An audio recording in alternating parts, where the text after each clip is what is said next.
నమస్తే, welcome to our channel. నేను ప్రియాంకారావు.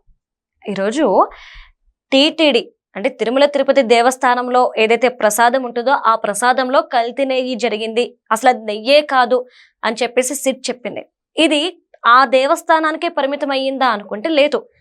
324,064 కిలోల నెయ్యి శ్రీశైల దేవస్థానానికి 11 నెలల్లో సప్లై చేశారు.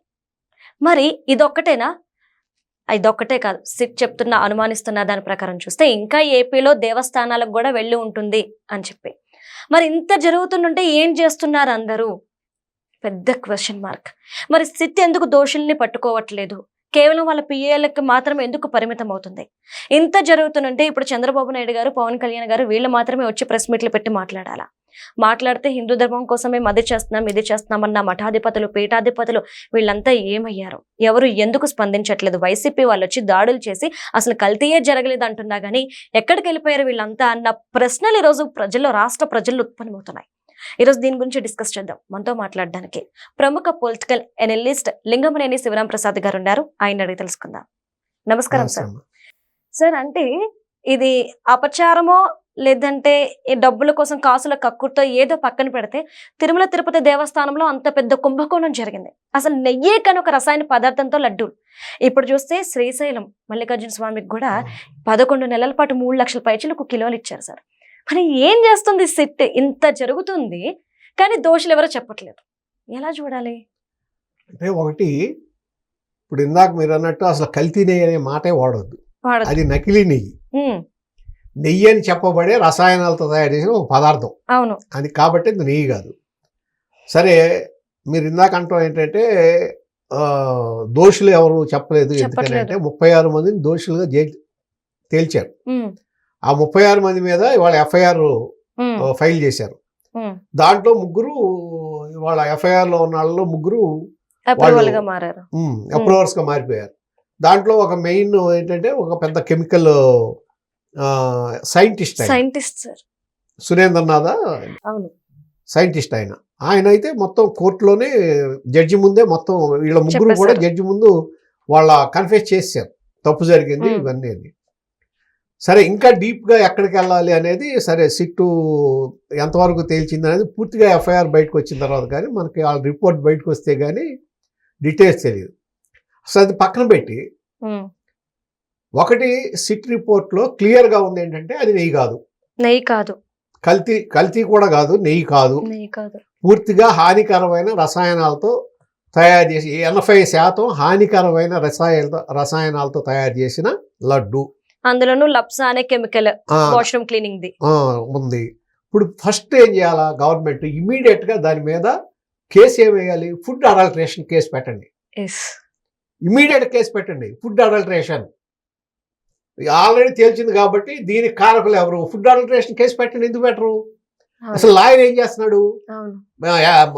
అడ్వకేట్ జనరల్ ఏం చేస్తున్నాడు? అక్కడ ఒక కేసు అవకాశం ఉంది కదా. ఫుడ్ అడల్టరేషన్ కేసు పెట్టండి. చాలా పెద్ద కేసు అది. ఇన్ని లక్షల మందికి, ఇన్ని కోట్ల మందికి 20 కోట్ల లడ్డూలు తయారు చేసి, ఇప్పుడు ఇందాక మీరు చెప్పినట్టు 3 లక్షల లడ్డూలేమో 3 లక్షల కిలోల నెయ్యి అక్కడ ఇది శ్రీశైలానికి పంపించి మరి ఇంకా ఏ గుళ్ళకు పంపించారు ఏంటి అనేది ఇంకా బయటకు వస్తుంది. ఎంత అపచారం జరిగినప్పుడు, ఈ విధంగా జరిగినప్పుడు అసలు మీరు ఎంత సివియర్గా యాక్షన్ తీసుకోవాలి? పట్టినట్టు కూర్చోవడం ఏంటి? అంటే ప్రతి ఒక్కరికి కూడా జనాల్లోకి వైసీపీ వాళ్ళు అదుగో సిట్ చెప్పేసింది, నెయ్యి కల్తీ జరగలేదు, కావాలని నిందలేశారని ఒక తప్పుడు ప్రచారం తీసుకెళ్తుంటే తప్పుడు ప్రచారమే మొదలెట్టారు. అవును, మొదలెట్టిన వెంటనే ఇమీడియట్ గా 3 కూటమి పార్టీలు, కూటమి నాయకులు, మంత్రులు, అలాగే ఎమ్మెల్యేలు, ఎంపీలు వీళ్ళందరూ అధికారాన్ని అనుభవిస్తున్నారు కదా. అవును, అధికార ప్రతినిధులు వీళ్ళందరూ ఏం చేస్తున్నారు? ఇమీడియట్ గా మాట్లాడడం మొదలెట్టాలి కదా. కాదు, మీ మీద ఇప్పుడు 50 అసలు మీకు దాంట్లో 36 మంది మీద కేసు పెడితే అసలు ఏమీ లేదు, కల్తీ లేదని చెప్పే ధైర్యం వైసీపీ వాళ్ళకి వచ్చిందంటే అది ఎవరి ఇన్ఎఫిషియన్సీ? కూటమి నాయకుల ఇన్ఎఫిషియన్సీ, ప్రభుత్వ ఇన్ఎఫిషియన్సీ. మీరు దాన్ని ఎందుకు ఎదుర్కోలేకపోయారు? సమర్థవంతంగా ఎందుకు ఎదుర్కొనడంలో వెనకాడారు? సరే, అది పక్కన పెట్టండి. చిన్న విషయాలు కూడా రియాక్ట్ అవుతున్నారు హిందూ సంస్థలు, ధార్మిక సంస్థలు, హిందూ సంఘాలు అవుతున్నారు.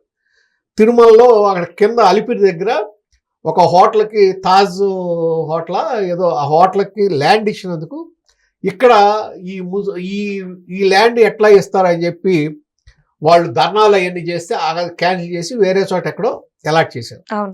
ఇటువంటి చిన్న చిన్న విషయాలకు రియాక్ట్ అవుతున్న ధార్మిక సంస్థలు, హిందూ మత సంస్థలు, అట్లాగే బజరంగ దళ లాంటిది, RSS, ఇవన్నీ కూడా ఇంత ఘోరమైన అపచారం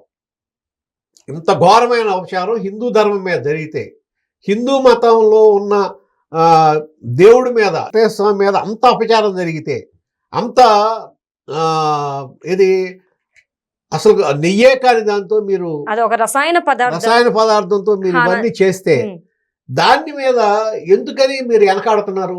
దాని మీద మీరు ఎందుకు యాక్షన్ తీసుకోమని ప్రభుత్వం మీద ప్రెషర్ చేయట్లేదు? ఎందుకు కేంద్ర ప్రభుత్వం మీద ప్రెషర్ చేయట్లా? ఎందుకు రాష్ట్ర ప్రభుత్వం మీద ప్రెషర్ చేయట్లేదు? మీరు ఏంటి నిమ్మక నీరెత్తినట్టు కూర్చున్నారు? ఎక్కడన్నా ఒక చోట ఒక విగ్రహం తీస్తే అదేదన్నా రోడ్డు ఎక్స్టెన్షన్కో దేనికో ఏదన్నా అడ్డం వస్తే తీసి పక్కన పెడితేనే మీరు రియాక్ట్ అవుతున్నారు. సార్, అంటే మీరు విగ్రహం గురించి మాట్లాడుతున్నారు. రీసెంట్ గానే తిరుపతిలో ఒక ముస్లిం వ్యక్తి ఒక షాప్ పెట్టుకున్నందుకు ఈ RSS బజరంగ్ దళ్ అంటూ కొంతమంది మహిళలు వీళ్ళు వెళ్ళి ఆయన్ని షాప్ తీపిచ్చేసేందుకు గొడవ చేశారు. ఇప్పుడు ఏం చేస్తున్నారు? తిరుపతిలో ఎంత కల్తీ జరిగిందని సిట్ తేల్చింది. అది నెయ్యి కాదు అనేది తేల్చేసింది. సో దాని ఇప్పుడు ఎంతమంది మీద కేసు? మీరు అన్నట్టు ఇంకా ఎక్కువ మంది ఉన్నారా, లేకపోతే ఇంకా ఎక్కువ మంది దాంట్లోకి వస్తారా? అది వదిలేసేయండి సార్. అంటే భయపడుతున్నారా వైసీపీకి పూజారులు లేదంటే ఈ సంఘకర్తలు? అసలు వాళ్ళ ఏది ఈ హిందూ ధార్మిక సంస్థలు దేనికోసం ఏర్పడి? హిందూ ధర్మ పరిరక్షణ కోసం ఏర్పడి. ఆ పరిరక్షణ కోసం ఏర్పడి హిందూ మతానికి అపచారం జరిగితే ఎందుకు మెల్లకుండా నిమ్మక నీరెత్తినట్టు ఉడుకున్నాయి? ఏదన్నా చిన్న విషయం జరిగితే స్వామీజీలు వచ్చేస్తారు లైన్లోకి. ఈ దేవాలయంలో ఈ పూజ ఇట్లా చేయకూడదు, ఈ పూజ ఇలా చేయాలి, దాంట్లో మీరు ఈ విధంగా అపచారం చేశారు, ఇవన్నీ చెప్తున్నారు కదా. మరి ఎంత అపచారం జరిగిందని తెలిసిన తర్వాత ఈ స్వామీజీలు అంతా ఏం చేస్తున్నారు? సార్, ప్రచారకర్తలు కూడా ఒక్క మాట పెట్టాలి. వీళ్ళంటే వీళ్ళకి అసలు ఏం బాధ్యత లేదా? హిందూ ధర్మం మీద బాధ్యత అయినప్పుడు హిందూ ధర్మంతో సంబంధం లేదు, మేలకుండా కూర్చోండి. కానీ కొంతమంది వచ్చి ప్రెస్ మీట్లు పెడుతున్నారు, ప్రెస్ మీట్లకి మాత్రమే పరిమితం అవుతున్నారు. ఈ ప్రెస్ మీట్లు దేనికి? నేను ప్రెస్ మీట్లే అదే అన్నా. ఇప్పుడు బ్రాహ్మణ కార్పొరేషన్ ఉంది. బ్రాహ్మణ కార్పొరేషన్ కి ఒక ఆయన ఉన్నారు. సార్, ఆయన ఈ ఇష్యూస్ ని బయటికి తీసుకెళ్ళాలి. అట్లాగే మీకు ధార్మిక పరిషత్ ఉంది. ధార్మిక పరిషత్ ఏం చేస్తుంది? ధార్మిక పరిషత్ అంటే ఓన్లీ మీరు ఏ విధంగా చేయాలి, లేకపోతే పూజలు ఎట్లా చేయాలి, వీటికేనా? హిందూ ధర్మానికి అపచారం జరిగితే దాని మీద రియాక్ట్ అవ్వాల్సిన బాధ్యత లేదా మీకు? ఇప్పుడు ఈ అటువంటిప్పుడు మిగిలినట్లు ఎందుకు రియాక్ట్ అవుతున్నారు? చిన్న చిన్న విషయాలకు రియాక్ట్ అవుతున్నారు. ఇంత పెద్ద అపచారం మీద ఎందుకు రియాక్ట్ అవ్వట్లా? ఏంటి మీ భయం?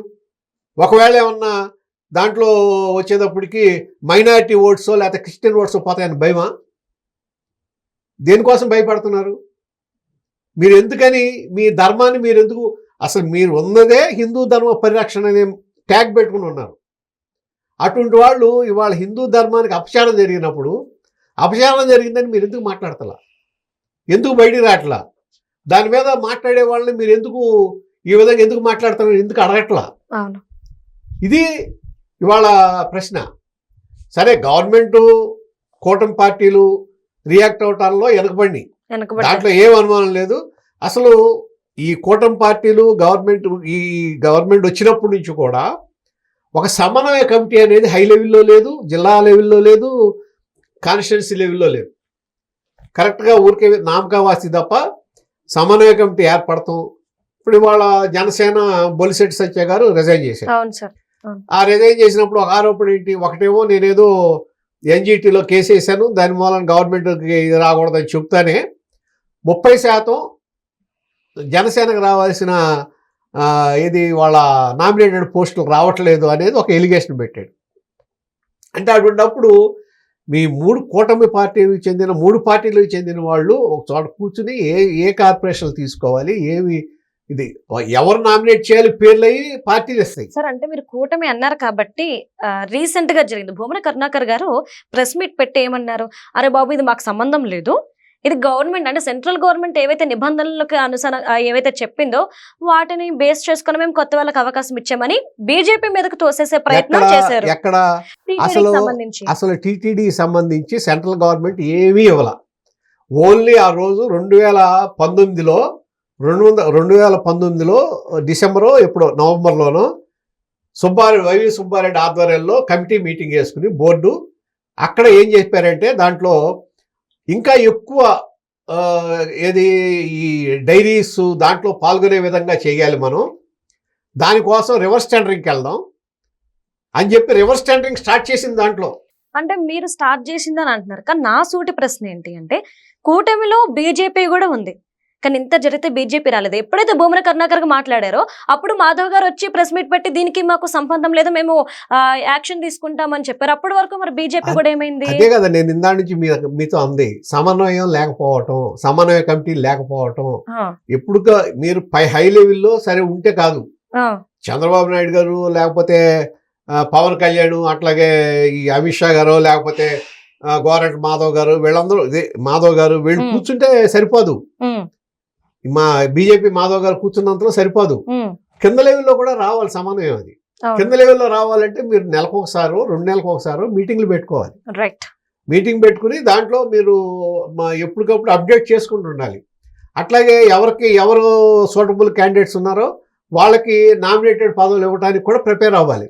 ఇవన్నీ జరగవు కాబట్టి ఏం చేస్తున్నారు, ఎవరి కాళ్ళు మెదకుండా నా పని కాదన్నట్టు కూర్చున్నారు. వెంకటేశ్వర స్వామికి అపచారం జరిగితేనే మాది కాదని కూర్చుంటే ఇంకా దేనికి రియాక్ట్ అవుతారు?